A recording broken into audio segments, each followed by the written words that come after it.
Bulletin में खुशामदीद। सबसे पहले आपको बताएं कि पीटीआई ने तहरीक अदम एतमाद से पहले भरपूर अवामी पावर शो का फैसला कर लिया है। डी चौक पर 10 लाख इंसानों का समंदर होगा। कोर कमेटी के इजलास में वजीर आजम ने कहा, तहरीक अदम एतमाद की कोई परेशानी नहीं, इत्तेहादी हमारे साथ है, जारहाना हिकमत अमली जारी रखी जाएगी। इस हवाले से रिपोर्ट कर रहे हैं अब्बास शब्बीर।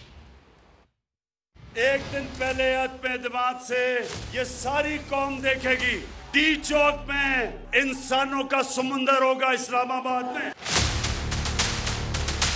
अपोजिशन की तहरीक अदम एतमाद नाकाम बनाने का अज़्म। पीटीआई ने डी चौक पर बड़े जलसे की तारीख का ऐलान कर दिया। 27 मार्च को जलसे में 10 लाख अफराद की शिरकत का हदफ रखा गया है। मुल्क भर से लोगों को इस्लामाबाद लाया जाएगा। कोर कमेटी इजलास में वजीर आजम का कहना था कि तहरीक अदम एतमाद से कोई परेशानी नहीं, न इत्तेहादी कहीं जा रहे हैं न हुकूमत। अपोजिशन का मसला न महंगाई है न कारकर्दगी। तहरीक अदम एतमाद आजाद खारजा पॉलिसी के खिलाफ लाई गई है। इजलास में फैसला किया गया है कि जारहाना हिकमत अमली जारी रखते हुए करप्ट टोले को अवाम में बेनकाब किया जाएगा। कोर कमेटी ने सारी ने वजीर आजम साहब को इख्तियार दिया है कि जब उन्होंने इजलास बुलाना है, डी चौक के सामने जलसा होगा। तमाम पार्टी लीडरों को हिदायत की है कि यहाँ 10 लाख लोग होने चाहिए। मामलात काफी बेहतर हैं, ठीक है, इंशाअल्लाह ताला, और इत्तेहादी हमारे साथ होंगे। वजीर आजम इमरान खान ने इत्तेहादियों को मनाने का टास्क वज़रा के सुपुर्द कर दिया। पार्टी रहनुमाओं को इत्तेहादियों के खिलाफ बयानात देने से भी रोक दिया। वजीर आजम ने डी चौक जलसे की तैयारियों की जिम्मेदारी असद उमर और आमिर कियानी को दे दी। मुल्क के मजीद शहरों में भी जलसे किए जाएंगे। अहम खबर ये कि वज़ीर आज़म इमरान खान से मुलाकात में जीडीए और बलूचिस्तान अवामी पार्टी ने खुलकर तहफ़्फ़ुज़ात का इजहार किया। जीडीए ने तहफ़्फ़ुज़ात दूर न करने पर इत्तेहाद छोड़ने की धमकी दे डाली। बलूचिस्तान अवामी पार्टी के खालिद मक्सी बोले, वज़ीर आज़म साहब, हम आपको अपने ताउन का यकीन नहीं दिला सकते। अंदरूनी कहानी का अहवाल जानते हैं हेड ऑफ समा इन्वेस्टिगेशन यूनिट जाहिद गिशकोरी से। जाहिद साहब, दो चीज़ें हैं। बलूचिस्तान अवामी पार्टी ने खूब गिले शिकवे किए, एक चीज़। दूसरी, क्या जीडीए अरकान ने इत्तेहाद छोड़ने की धमकी भी दी है? जी हाँ, पहले मैं आपको बलूचिस्तान अवामी पार्टी के जो मेंबरान के साथ वज़ीर आज़म की मीटिंग हुई है, यहाँ पर 30 मिनट तक ये मीटिंग जारी रही है।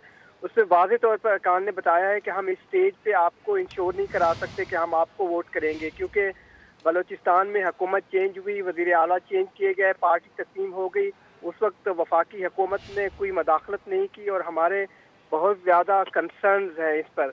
हम जाम कमाल खान के साथ हैं, उसके साथ खड़े हुए हैं, बातचीत करेंगे, बैठेंगे। इस वक्त भी मीटिंग जारी है बलूचिस्तान अवामी पार्टी के मेंबरान की कि क्या फ़ैसला करना है, लेकिन वज़ीर आज़म को उन्होंने वाज़े तौर पर कहा है कि इस वक्त हम ये नहीं कह सकते कि हम आपको वोट करेंगे अदम एतमाद की तहरीक में। इसके अलावा जीडीए की आपने बात की है। जीडीए ने वाज़े तौर पर वज़ीर आज़म को बताया है कि अगर उसके सिंध में आने वाले 2 हफ्तों में जो उनके कंसर्न्स हैं, डेवलपमेंट प्रोजेक्ट्स चल रहे हैं, अगर हमें वो ताउन ना किया वफाकी हुकूमत ने, तो हम ये अलायंस छोड़ देंगे। ये मुलाकात हुई है आज डॉक्टर फहमीदा मिर्ज़ा के घर पे डिप्लोमेटिक इनक्लेव में। वहाँ पर गौस बख्श मेहर भी मौजूद थे और ये भी एक मुमकिन तौर पर पॉसिबिलिटी हो सकती है कि डॉक्टर फहमीदा मिर्ज़ा किसी भी स्टेज पर अपनी वजारत छोड़ दें। इस तरह की बातचीत सामने आई है, लेकिन वज़ीर आज़म ने उनको इंश्योर करवाया है कि उनके तमाम कंसर्न जीडीए के बहुत जल्द एड्रेस कर दिए जाएंगे। तो इस स्टेज पे ये सूरत हाल है जो अभी थोड़ी देर पहले मीटिंग खत्म हुई थी। और हमारे जीडीए के ज़राए ये भी बताते हैं कि शायद अभी आने वाले 2 दिनों में वो एक हतमी फैसला सामने लाएं कि क्या आगे आने वाले दिनों में हतमी फैसला जो है वो सामने आ जाएगा। बहुत शुक्रिया जाहिद गिशकोरी साहब अपडेट करने के लिए। इस पर मजीद बात करने के लिए इस वक्त हमारे साथ मौजूद हैं बलूचिस्तान अवामी पार्टी के रहनुमा खालिद मक्सी साहब। बहुत शुक्रिया, आपने समा के लिए वक्त निकाला। सर, क्या फैसला किया है आप लोगों ने? अदम एतमाद पर हुकूमत का साथ देंगे या नहीं देंगे? वज़ीर आज़म से मुलाकात के बाद आपके इजलास में कोई फैसला हुआ? सर अस्सलाम वालेकुम जी, शुक्रिया। हमने जब आए तो एक हमारे घर पे आए थे, मेहमान थे, जाहिर है उनका एहतरामन वज़ीर आज़म भी हैं, तो जाहिर है अब सियासी हालात हैं, सियासी सिचुएशन एक जागी हुई है, तो उसी बुनियाद पे डिस्कशंस होती हैं। बट ऐसे मौके पे फिर आदमी अपने गिले शिकवे भी करता है, कुछ मौका होता है तो अपने बताता है, क्योंकि जब आपको ऐसा मौका मिलता है तो आप वो हर एक मिनट को जो है यूटिलाइज करना चाहते हैं और कम्युनिकेट करना चाहते हैं। तो हमने उसको पूरे तरीके से उस वक्त को जो है अच्छी तरह अपना इस्तेमाल किया और उनको अच्छी तरह जो बातें थी उनको सुनाई, उनको ज़हन नशीन किया। जैसे हमारे सूबे का मामला था, उनके बारे में काफ़ी डिस्कशन हमने की। फिर हमारा वफाक में जो 3.5 साल का टाइम था, वहाँ कोई अदम एतमाद पे कोई फैसला किया आप लोगों ने, किसको वोट करेंगे सर? आप हमारी बात ही सारे फौरन अदम एतमाद पे चले जाते हैं, हमारी बात ही नहीं सुनते असल बात को। जी जी जी अदम एतमाद का मैं आपको बता देता हूँ, वो ऐसे है कि अभी हम मशावरती प्रोसेस में हैं, हम एक प्रोसेस से गुजर रहे हैं, हम वेट एंड वॉच कर रहे हैं बाकी पार्टीज को, हम काफ को देख रहे हैं, हम GDA को देख रहे हैं, हम MQM को देख रहे हैं, हम इस वक्त ये सिचुएशन है।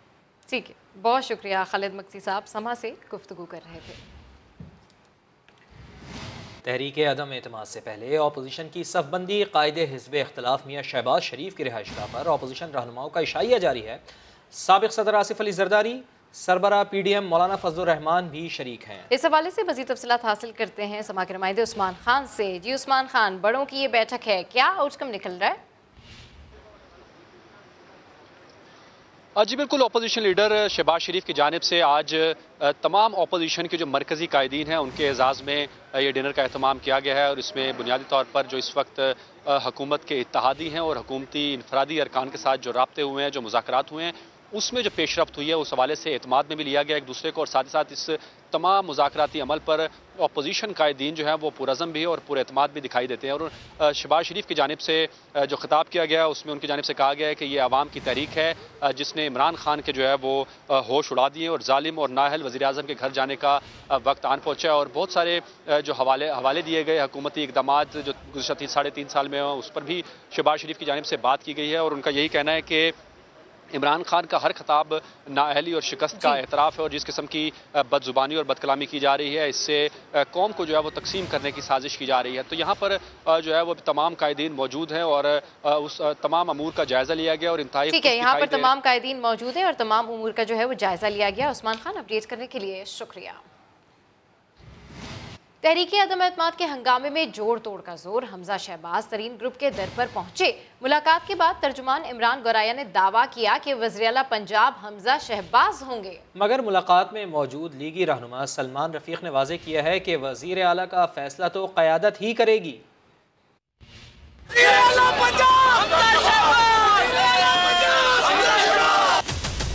पंजाब के गर्मा गर्म सियासी माहौल में सबसे अहम खबर, हमजा शाही चीफ मिनिस्टर होंगे, हमजा शाही चीफ मिनिस्टर होंगे। हमजा शहबाज को वजीर आला बनाने का शोर 2 कारकुनों के नारों में सुनाई दे ही रहा था। हमजा, हमजा, हमजा, हमजा, वजीर आला पंजाब,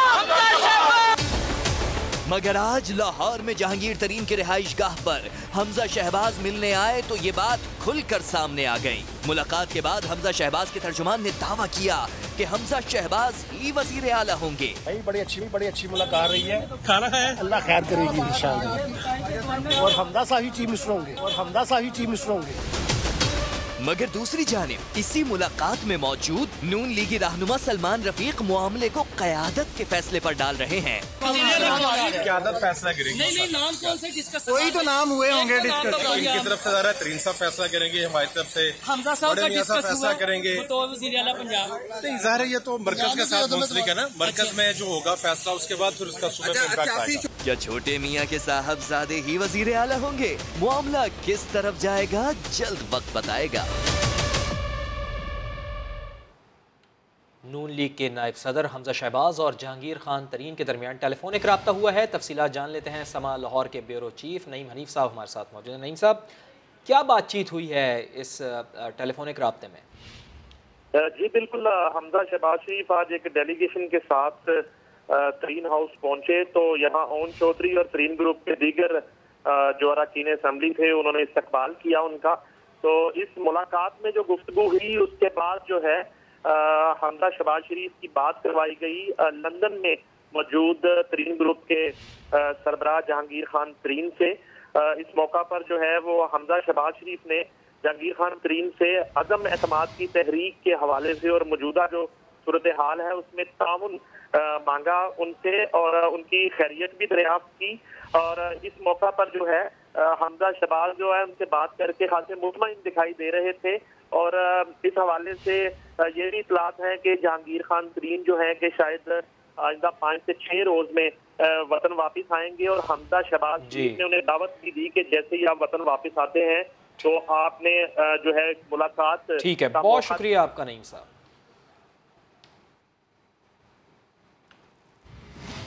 नून लीग ने पंजाब में तब्दीली के लिए जहांगीर तरीन ग्रुप से हिमायत मांग ली, लेकिन माजी में हमजा शहबाज समेत नून लीग के रहनुमा चीनी स्कैंडल पर जहांगीर तरीन को शदीद तनकीद का निशाना बनाते रहे।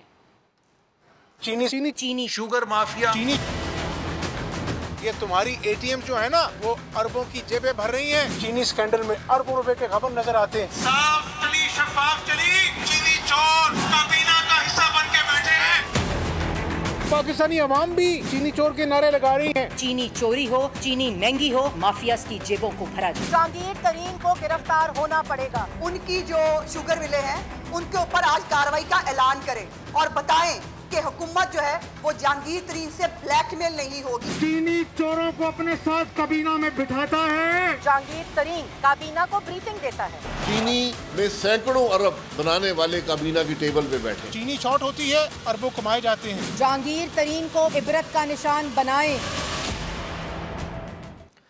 काफ लीग के रहनुमा कामिल अली आगा कहते हैं कि हर शख्स की ख्वाहिश है कि परवेज़ इलाही वज़ीर आला पंजाब बने।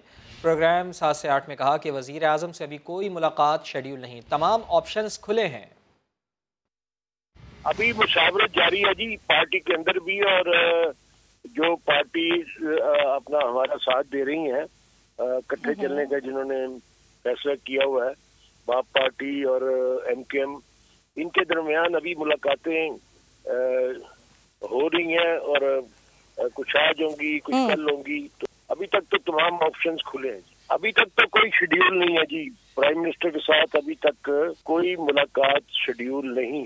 पंजाब की वजारत आला के लिए ऑफर जो है वो तारिक बशीर चीमा साहब बता रहे हैं कि उनको ये बताया गया है कि उन्होंने फाइनल कर लिया है। जहाँ तक वजारत आला का तल्लुक है वो तो हर शख्स की ख्वाहिश है कि परवेज़ इलाही जो है वो, पब्लिक की भी ख्वाहिश है परवेज़ इलाही वज़ीर आला आए। साबिक सदर आसिफ जरदारी से MKM पाकिस्तान के वफ्द ने मुलाकात की। MKM पाकिस्तान का कहना है तहरीक अदम एतमाद से मुतालिक अभी कोई फैसला नहीं किया। दोनों जमातों ने अलग अलग एलामिया जारी किया। मुत्तहिदा अरकान काफ लीग से भी मिले। इस हवाले से रिपोर्ट कर रहे हैं आदिल तनौली। तहरीक अदम एतमाद की सियासी हलचल में पार्लिमानी पार्टियों के जोड़ तोड़ तेज तर हो गए। पीपल्स पार्टी और MKM एक दूसरे के करीब आ गयी। मुफाहिमत के बादशाह आसिफ अली जरदारी से मिलने के लिए MKM का वफ्द पहुंचा। बैठक में बिलावल भुट्टो जरदारी समेत दोनों जमातों के सीनियर कायदीन की शिरकत। बड़ी मुलाकात के बाद दोनों जमातों ने अलग अलग इलामिया जारी किया। जयालों का कहना है कि पीपल्स पार्टी ने MKM के पेश करदा तमाम नुकात मान लिए। दोनों जमातों ने मुल्क के वसीतर मफाद में मिलकर काम करने पर इत्तफाक भी कर लिया। मुत्तहिदा के एलामिये में कहा गया है कि तहरीक अदम एतमाद पर अपोजिशन का साथ देना है या नहीं। MKM ने इस हवाले से अभी कोई फैसला नहीं किया। इस हवाले से मामलात अपने मुफादात पेश नजर रखकर ही तय करेंगे। मुत्तहिदा का वफ्द चौधरी बरादरान से भी मिला, लेकिन मीडिया को तफसील बताने की बजाय सिर्फ ये कहने पर इक्तफा किया कि आहिस्ता आहिस्ता सब पता चल जाएगा। और जनाब आपको दिखाते हैं सियासत के बदलते रंग। देखने वाला रह जाए दंग। माजी की तलखियां भुलाकर MKM और पाकिस्तान पीपल्स पार्टी आज मिल बैठे। कल तक एक दूसरे को कैसे याद किया करते थे, कुछ झलकियां आपको दिखाते हैं। जब से मैं पैदा हुआ हूं ये दहशतगर्दों का जमात का राज रहा है इस शहर में। ये शहर हमारा है तो हम तुम्हें इजाजत देंगे तो तुम यहाँ रहोगे। जब से मैं पैदा हुआ हूँ यही मुस्तफ़ा कमाल, यही वसीम, पत्नी क्या नाम है उसका, यही लोग इक़्तिदार कर रहे थे। पीपल्स पार्टी लूट रही है कराची को। MKM भरपूर साजिश कर रही है कि कराची शहर में एक मर्तबा फिर लसानी फसादात वो करवाएं। तैयार हैं आप लोग? सिंध सेक्रेटेरिएट की तलाशी लेनी है। सिंध सेक्रेटेरिएट में जाकर उनके डोमिसाइल चेक करने हैं। इंतहाई मुतासिब, नस्ल परस्त, बदउनवान, करप्ट सिंध हुकूमत। वफाकी वजीर असद उमर ने काफ लीग को पंजाब के चंद इजला की जमात करार दे दिया।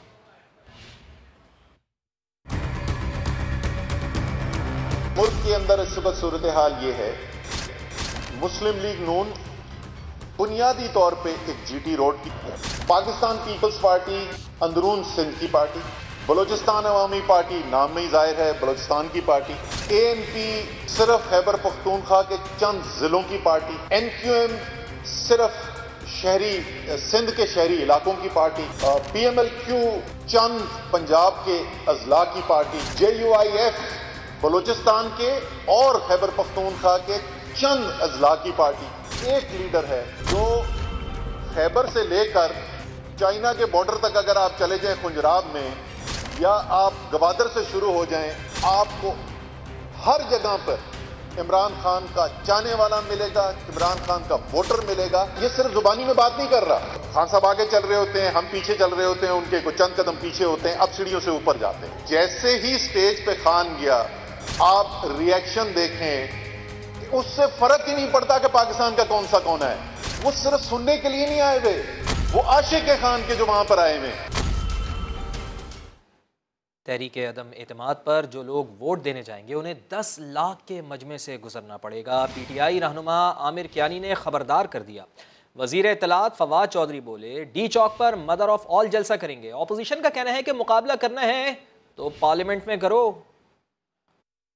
कप्तान जब मैच खेलता है ना, तो वो अपने मुखालिफ की हर चीज के लिए तैयार होता है। तहरीके अदम एतमाद का मैच, हुकूमत का पार्लिमानी फाइट से पहले अवामी फाइट का प्लान। तमाम जलसों की मदर ऑफ ऑल जलसाज है वो फिर डी चौक रावलपिंडी में होने जा रहा है। अदम एतमाद पर वोटिंग किस दिन होगी, फैसल जावेद ने इशारा दे दिया। 27 तारीख को पाकिस्तान की तारीख का सबसे बड़ा जलसा होने जा रहा है। असेंबली का इजलास तो अभी बुलाया जा रहा है जल्दी, और वोटिंग जो है वो 27 मार्च के बाद होगी, जलसे के बाद। PTI रहनुमा आमिर कियानी ने वोट देने जाने वालों को खबरदार कर दिया। तकरीबन 1 मिलियन 10 लाख का इंशाल्लाह ताला हम एक्सपेक्ट करेंगे लोग इसमें आएंगे। 10 लाख के हजूम में से जिसने वोट डालनी होगी वो गुजर के जाएगा, और जब वो वोट डाल लेगा तो दोबारा भी इसी में से गुजर के उसने जाना होगा। तो लिहाजा अपनी पेटियां कस लें। अपोजिशन ने भी कह दिया, मुकाबला करना है तो पार्लियामेंट में करके दिखाओ। लोग इकट्ठे करने सिर्फ इमरान खान साहब आपको आते हैं, हमें नहीं आते। खास तौर पे पाकिस्तान की अदलिया को इसका नोटिस लेना चाहिए। बाबा 10 लाख लोग मत लाओ, तुम्हें हिम्मत है तो 172 पूरे कर लो। हुकूमत पार्लियामेंट के बाहर पावर शो के लिए तैयार है। अपोजिशन पार्लियामेंट के अंदर किसका पल्लड़ा भारी होगा, फैसला जल्द हो जाएगा। तर्जुमान नून लीग मरियम औरंगजेब का कहना है कि जिनसे असेंबली में 172 लोग पूरे नहीं हो रहे, वो 10 लाख लोग लाने का हक ही नहीं रखते। पीपल्स पार्टी की शाजिया मरी ने कहा, तहरीक इंसाफ का जलसा डराने धमकाने की कोशिश है। मुल्की सियासत में फिर डी चौक की एंट्री। नून लीग ने PTI के बड़े जलसे की नाकामी का बड़ा दावा कर दिया। मरियम औरंगजेब कहती हैं, PTI 10 लाख तो दूर 10 लोग भी नहीं निकाल पाएगी। जिनके 172 लोग पूरे ना हो रहे हो, वो 10 लाख लोगों को डी चौक में लाने का हक ही नहीं रखता। 10 लाख लोग लाना ढिठाई के साथ जिसका दावा किया जा रहा है, 10 लोग नहीं आएंगे। मुल्क के सिलेक्टेड वजीर आजम ने कल जलसे में खड़े होकर कह रहा था कि मैं इक्तदार में आलू और टमाटर की कीमत को ठीक करने नहीं आया। थोड़ी सी अकल करें, 172 लोग लाएं, वोटिंग कराएं पार्लियामेंट के अंदर और घर जाएं। पीपल्स पार्टी ने भी वजीर आजम को निशाने पर रखा। शाजिया मरी ने कहा, डरा धमका कर तहरीक अदम एतमाद को रोका नहीं जा सकता। इमरान खान को चाहिए कि वो नंबर्स पर गौर करे और धांधली करने के जो तरीकेकार हैं उस पर कम काम करें। अब आप हमें ये 10 लाख का मजमा इकट्ठा करने की धमकियां भी नहीं दे सकते, और ये धमकियां आप दें भी मत, क्योंकि अब हम ये प्लानिंग कर रहे हैं कि शायद किसी थाने में जाके आपकी रपट लिखवाएं। पीपल्स पार्टी रहनुमा का कहना था, आईन और कानून अरकान असेंबली को डराने या धमकाने की इजाजत नहीं देता। गुलबर्ग के प्लाजे में लगी आग ने हाथों से महरूम इमरान को बेरोजगार कर दिया। कहा, 30 साल पहले बाजू कटे, आज फिर कट गए। 30 साल पहले मेरे हाथ कटे थे, तो उस टाइम मैं शायद इतना परेशान नहीं था। अल्लाह पाक ने लोगों के दिलों में डाला, उन्होंने मेरी मदद की, मुझे ला के यहाँ पे बिठा दिया, मुझे सामान भी डाल के दे दिया। मैं सुबह को आता था, शाम को जाता था अपने बाल बच्चों के लिए। दाना पानी इकट्ठा करता था, लेकिन अब यहाँ से सब तबाह हो गया। मुझे कुछ नजर नहीं आ रहा कि हम दोबारा कैसे इस काबिल होंगे। अब दूध कहाँ से लेके जाऊंगा, उनके लिए दाना पानी कहाँ से लेके जाऊंगा, आगे ईद आ रही है, ईद का सिस्टम कैसे चलाऊंगा। हम सब लोग तबाह हो गए। इतना बड़ा हादसा देखने के बाद मेरा कुछ दिमाग काम नहीं कर रहा है। मैं बेबस अपने आप को महसूस कर रहा हूँ और अपने साथ वालों को देख के तो और परेशान हो गया हूँ कि जो मेरा साथ देते थे वो भी तबाह हो गए, वो भी बर्बाद हो गए।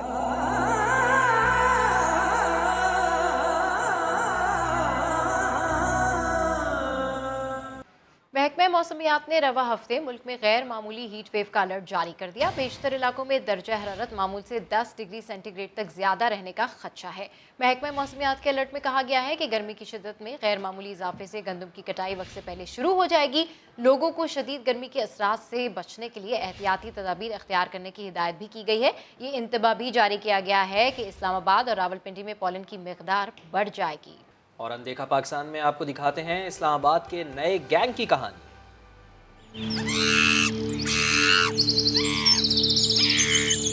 मारगला में बंदरों का ये झुंड हमला करने जा रहा है।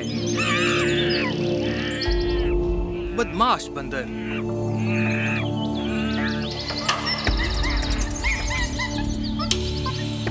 ये बदमाश बंदर कभी भी किसी पर भी हमला कर सकती हैं।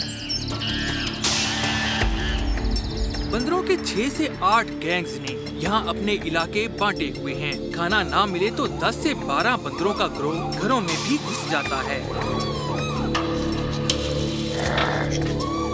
जो बाहर से आते हैं ना लोग, उनको इधर चीजें डालते हैं। इधर हमारे घर हैं, ये बच्चों को बाहर नहीं खेलने देते, बच्चों को भी तंग करते हैं और खाना भी नहीं बाहर खाने देते। अगर कोई मेहमान आ गया तो फिर हमें बहुत ज़्यादा परेशानी होती है। खाना वगैरह खाना होता है तो एक बंदे ने ऊपर खड़ा होना था। मसला ये है कि ये हाथ से भी चीज उठा लेते हैं। इस सड़क पर लोग बंदरों को खाना डालते हैं, लेकिन जब दूसरे गैंग को कुछ ना मिले तो वो नाक में दम कर सकते हैं। इनकी पहचान मुश्किल है, कौन दोस्त है कौन डाकू। लूट मार में कुछ ख्याल नहीं रखा जाता। बदमाशों को भगाने के लिए इन घर वालों के पास डंडे और गुलेल हैं, लेकिन हमला आवर जब ज्यादा हो तो खाना और खुद को बचाना मुश्किल हो जाता है।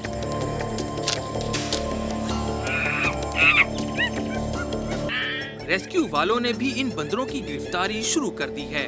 हमने तकरीबन पिछले 1 साल से 12 से 15 मंकीज़ जो हैं, जो प्रॉब्लमेटिक मंकीज़ हैं, उनको पकड़ा गया है और यहाँ पर अपने रेस्क्यू रिहेबिलिटेशन सेंटर में रखा गया है। बेसिकली वो साइकोलॉजिकल पेशेंट जस्ट लाइक अगर आप पिंजरे के अंदर भी देखेंगे तो वो बहुत ज़्यादा फ्रस्ट्रेटेड मंकीज़ होते हैं। E7 के इस इलाके में शहरी परेशान हैं कि वो बंदरों की हदूद में घुसे हैं या फिर बंदर अपनी हदूद से निकल गए। यहाँ बंदर और इंसानों की जंग जारी है। मंकी गैंग का डर लगा रहता है। कैमरा टीम के साथ आबिद अली, समा, इस्लामाबाद। और इसी के साथ ही वक्त हो गया ब्रेक का, जिसके बाद दोबारा हाजिर होंगे हेडलाइंस के साथ। देखते रहिए समा।